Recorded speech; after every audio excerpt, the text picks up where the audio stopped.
inébranlable. Croyez que cette parole est vraie de la part de Dieu. Ne pleurons pas, même quand nous pleurons, relevons-nous en disant, il a promis. Lisons le texte de base avant que je puisse développer les sous-thèmes d'aujourd'hui, qui est la suite de ce qu'on a pensé. 1, 2, 3, on y va ensemble, toute l'Église, de toute grâce, qui vous a appelé en Jésus-Christ à sa gloire éternelle, après que vous auriez souffert un peu de temps, vous perfectionnera lui-même, vous affermira, vous fortifiera et vous rendra inébranlable. Est-ce que tu peux acclamer le Seigneur? Je veux que tu puisses faire un acte prophétique avec moi avant que je puisse parler de quelques minutes. Je veux que tu fermes tes yeux et tu gardes tes mains, parce que nous voulons que Dieu te rende inébranlable, qu'il rende ta femme, tes enfants, ton foyer, ta maison, tout le monde inébranlable à cause de toi. Et pendant 30 secondes, je veux que le chrono me donne 30 secondes et que nous allons démarrer juste 30 secondes en acclamant, et tu ne déclares qu'une seule chose: ma vie inébranlable, ma vie inébranlable. En plus tu acclames, les ossements sont en train de se reconstituer. Plus tu acclames, la vie est en train de se faire. Notre vie inébranlable, notre vie inébranlable, notre vie inébranlable, notre vie inébranlable, notre vie inébranlable, notre vie inébranlable, notre vie doit être inébranlable, notre vie doit être inébranlable devant la maladie, devant le projet, devant quoi que ce soit. Je déclare que ma vie sera inébranlable. Ma vie, mon foyer, mon ministère, ma santé, ma destinée, mes enfants surtout, inébranlable. Tout ce peuple de la cité de gloire, chaque enfant spirituel de cette église, Seigneur, doit être inébranlable. Nous acclamons et le ciel approuve cela. Le monde spirituel approuve cela. Le monde matériel doit approuver, parce que c'est le Seigneur notre Dieu qui va le faire. C'est l'année dont Dieu va nous rendre inébranlables au nom de Jésus. Assis-toi s'il te plaît. Je veux que chaque week-end que nous venons avec un état d'esprit et une pensée d'être dans la présence de Dieu, dans la prière, en se disant: je suis venu changer des situations. Je suis venu rendre des choses qui n'existaient pas à l'existence, des choses qui n'allaient pas marcher, je vais le faire marcher. Les choses qui étaient déjà déclarées mortes vont retrouver la vie, parce que nous avons un Dieu qui a promis. Nous aurons à prier avec 3 sujets que je te donne déjà en avance. Surmonter nos faiblesses pour ne pas gaspiller notre potentiel. Deuxième chose, rétablir l'espoir et la réconciliation dans les familles brisées, dans le projet brisé, dans tout. Et le troisième, être une source de stabilité et de bénédiction pour nos familles, pour nos foyers, pour nos églises. Voici les 3 sujets, les 3 sujets de prière avec lesquels nous allons prier tout à l'heure. Les 3 sujets, je te les donnais en avance. Si je peux donner un sous-thème sur lequel je commence, j'ai déjà commencé ce sous-thème mercredi, je vais le reprendre, ce que je dis: Ruben, l'espoir perdu d'une mère. Ruben, l'espoir perdu d'une mère. Mais nous allons faire de sorte que nous n'allons pas être l'espoir perdu de nos familles. Nous n'allons pas être, c'est pourquoi je parle que nous allons remonter. Nous devons d'abord reconnaître nos faiblesses. Une personne qui reconnaît ses faiblesses, il va s'en sortir dans le nom de Jésus. Quand tu ne connais pas tes faiblesses, tu vas encore perdre le combat. Mais quand tu connais tes faiblesses, tu ne perdras pas les combats. Le texte de base, Genèse chapitre 29, Genèse 49, s'il vous plaît. Genèse 49, nous nous mettons debout pour lire notre texte.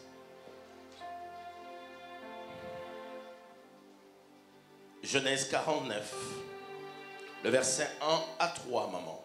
Genèse 49, verset 1 à 3, je lis tout Jésus. Amen. Jacob appela ses fils et dit: Assemblez-vous et je vous annoncerai ce qui vous arrivera dans la suite des temps. Oui.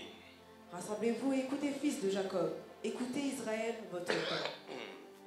Ruben, toi, mon premier-né, Ma force est les prémices de ma vigueur, supérieure en dignité et supérieure en puissance. Ah oui. Impétueux comme les eaux, tu n'auras pas la prééminence. Car tu es monté sur la couche de ton père, tu as souillé ma couche en y montant.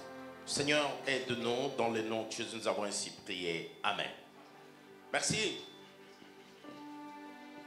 Sachant que, diminue un peu, sois plus bas. Sachant que un parent doit laisser un héritage à ses enfants. Nous devons, les enfants qui commencent avec un héritage, leur vie est plus facile que les enfants qui commencent sans héritage. Parce que celui qui commence avec un héritage, il commence quelque part. Mais celui qui commence sans héritage, il commence plus bas et il doit pouvoir remonter. Et la Bible dit, un bon parent est celui qui laisse un héritage à ses enfants. Et ma prière, c'est que nous soyons de bons parents qui pouvons laisser un héritage à nos enfants. Et non pas de parents qui ne laissent rien.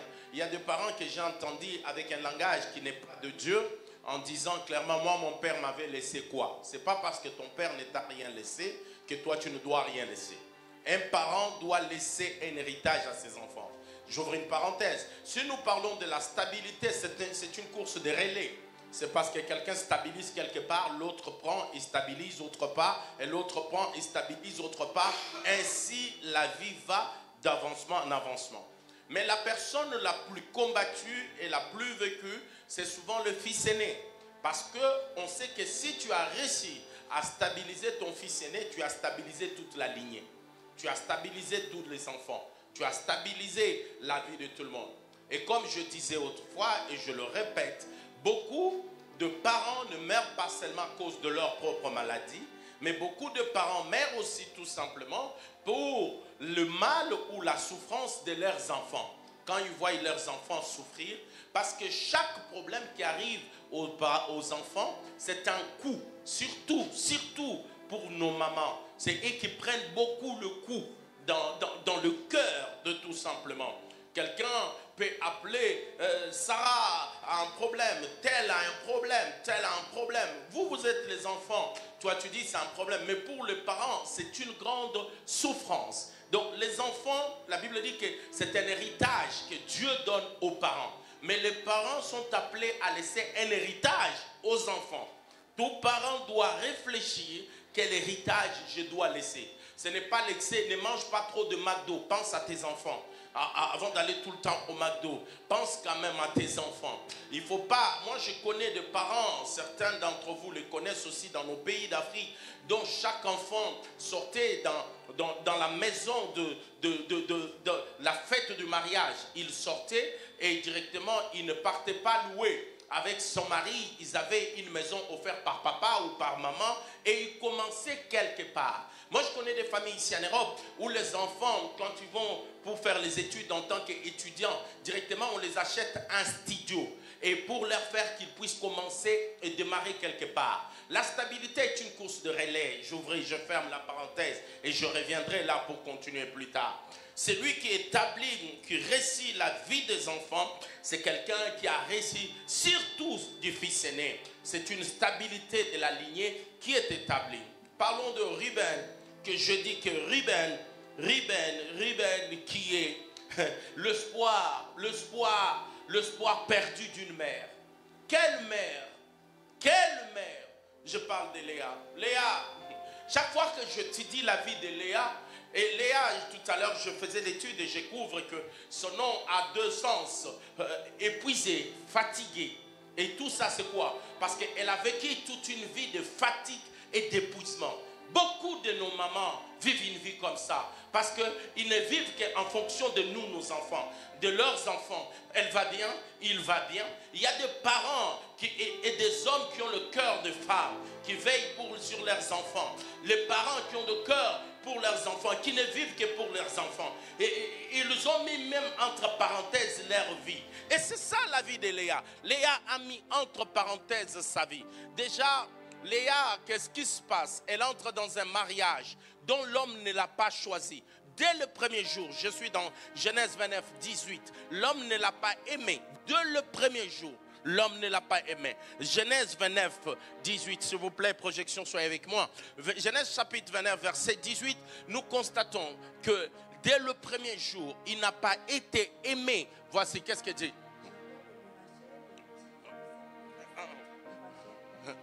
Il dit, dès le premier jour, il a aimé d'abord Rachel. Et la Bible dit, si tu ne contributes pas, il n'aimait pas déjà Léa. Pourquoi? Parce qu'en la regardant physiquement, ce n'était pas la personne que lui pouvait désirer.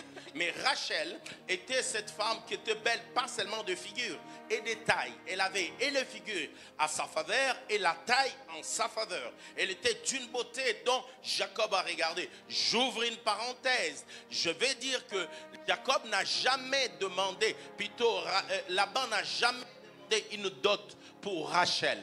Il a seulement dit à Jacob en disant, tu es mon parent, tu ne peux pas travailler en vain pour moi, quel est ton prix? Et c'est Jacob lui-même qui dit, pour ta fille Rachel, comme elle est trop belle, moi je décide, parce que je l'avais pour femme, je dis comme dot, je travaillerai 7 ans pour l'avoir à cause de ta beauté. Donc les jeunes gens là qui discutent pour la dot là, tout simplement, laisse-moi te dire que Papa Jacob, le patriarche Jacob, vous montre le prix qu'on fixe quand on aime la femme. C'est lui-même qui a fixé le prix. Ce n'est pas Laban qui a fixé le prix. C'est Jacob lui-même qui a dit, à cause d'elle, puisque je l'avais, je paierai 7 ans de mon salaire pour l'avoir pour femme. Et regardez, c'est un choix qui a été fait. Et ma grand-mère Léa n'a pas choisi cet homme. Et cet homme ne l'a pas choisi. J'ouvre une parenthèse. Dans les anciens temps, surtout nous qui avons vécu ici en Europe, les papas qui sont ici, ils connaissent ces histoires. Des fois, tu pouvais être ici, on prend ta photo par ta mère, par ton père. Ce n'était pas par mauvais sens. Ils montrent aux gens à Kinshasa, ils choisissent une femme pour toi, au Cameroun, et tout ça. Et toi, tu ne connais même pas la femme. Et puis on te l'envoie comme un colis emballé tout simplement. Et il y a des femmes qui sont arrivées comme ça a marché, ça n'a pas marché. Mais il ne faut pas mettre les gens dans des mariages qu'ils ne aiment pas. Il ne faut pas forcer les gens d'entrer dans certains mariages.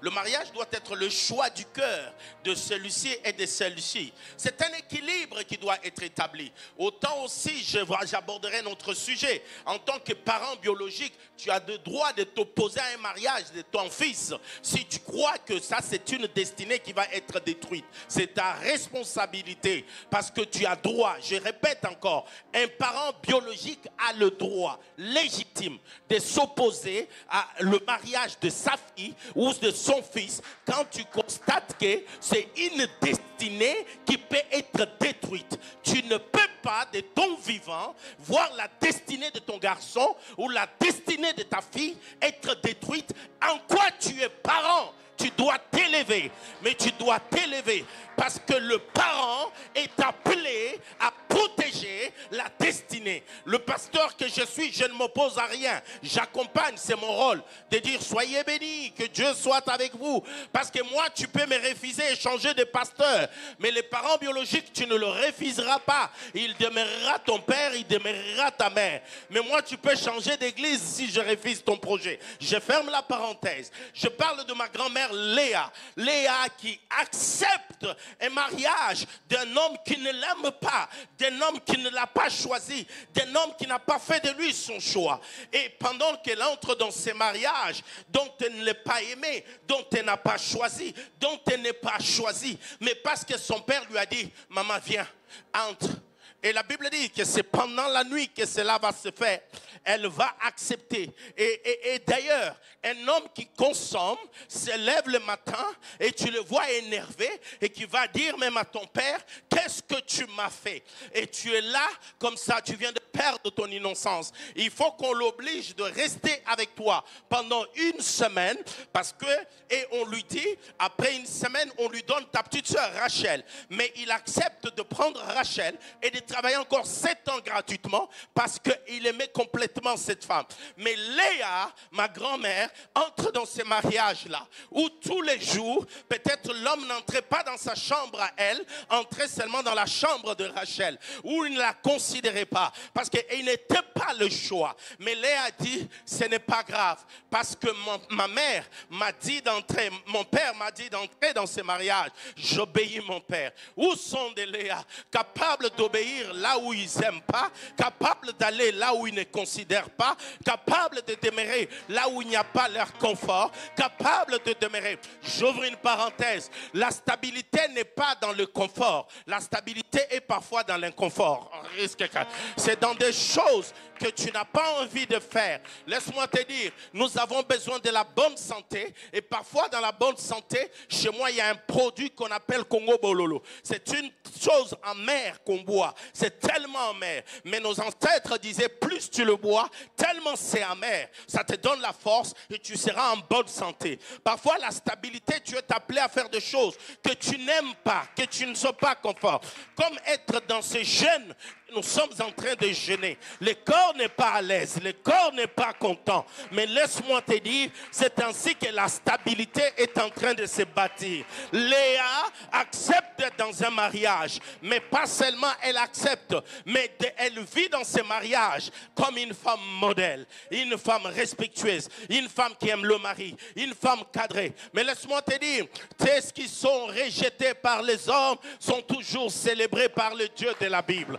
Et le Dieu de la Bible ne va pas abandonner Léa. Le Dieu de la Bible n'abandonne jamais des femmes et des hommes qui font le choix d'obéir le Père, même s'il n'y a pas leur avantage, mais d'obéir parce que le Père m'a mis dans cette position. J'accepte la position que le Père m'a mis. Et quand Léa est dans cette position-là, Dieu va lui donner 6 garçons. Et je te dis que la tribu de Lévi, ici, dont le père est Aaron, et dont le premier sacrificateur est Aaron, dans la tribu de Lévi, ils ne sont pas de Rachel, de celles qu'on a aimées. Ils sont de Léa qu'on n'a pas considérées. Le lion de la tribu de Juda, il est de Juda. Juda n'est pas de Rachel. Juda est de Léa, celle qu'on n'a pas aimée. Elle n'a peut-être pas eu la considération de Jacob, mais elle a eu la considération de Dieu. Parce que Dieu a vu que Léa a obéi à ce que le Père l'a demandé de faire. Dans ce mariage où elle entre, où elle n'est pas aimée, où elle n'est pas considérée, mais Léa y entre. Je rappelle à tout le monde que quand on parlera de matriarche en Israël, et elles seront tous enterrées au même endroit. Et laisse-moi te dire, là où est enterrée Sarah, là où est enterrée Rebecca, c'est là où Léa est enterrée. Rachel a un tombeau dans la rue. Elle a un tombeau à part dans la rue. Et vers un monument fait par son mari Jacob. Mais Léa, elle a un tombeau là où il y a Rachel, là où il y a Rebecca, dans la caverne de Macmépa. C'est là où a été enterré le matriarche Rachel, le matriarche plutôt Sarah, Rebecca, ainsi que Léa. Parce que c'est une femme obéissante. C'est une femme qui a souffert. C'est une femme qui acceptait tout. Emmaï, le nom est fatigué, épuisé. Laissez-moi parler à toutes ces femmes qui sont fatiguées, épuisées, mais pour leurs enfants. Je peux vous dire une chose, que le Dieu de la Bible est réel. Le Dieu de la Bible ne mange jamais. À cause de la fatigue et de l'épuisement, à cause de vos enfants, Dieu vous récompensera. Dieu prendra soin de vous. Vous pouviez fuir ces mariages. Vous pouvez abandonner ces mariages. Vous pouvez abandonner ces positions. Mais les positions que tu as gardées, Dieu donnera la stabilité à ta lignée à cause de la position. Léa, fatiguée, épuisée, mais n'abandonnant pas. Fatigué, épuisé, mais ne les laissant pas. Fatigué, épuisé, restant dans ce couple-là. Fatigué, épuisé, restez là pour que les choses avancent. Parce que je m'appelle Léa, j'ai une destinée. Mon confort n'est pas un problème. Je suis une jeune fille comme toutes les autres. J'aimerais que mon mari s'assoie avec moi et contemple le soleil de midi. Mais il va s'asseoir avec Rachel. Mais est-ce que je dois quitter? Non, mon père m'a dit ne quitte pas. Je m'appelle Léa. Mais quand le mari des autres font ceci, le mien ne me regarde même pas. Je m'appelle Léa. Mais Léa reste. Mais Dieu dit, puisque tu as fait le choix de la stabilité, je te visite. Et quand Dieu le visite, comme c'est un Dieu de jeu d'équilibre, dis à quelqu'un, notre Dieu est un Dieu de jeu d'équilibre.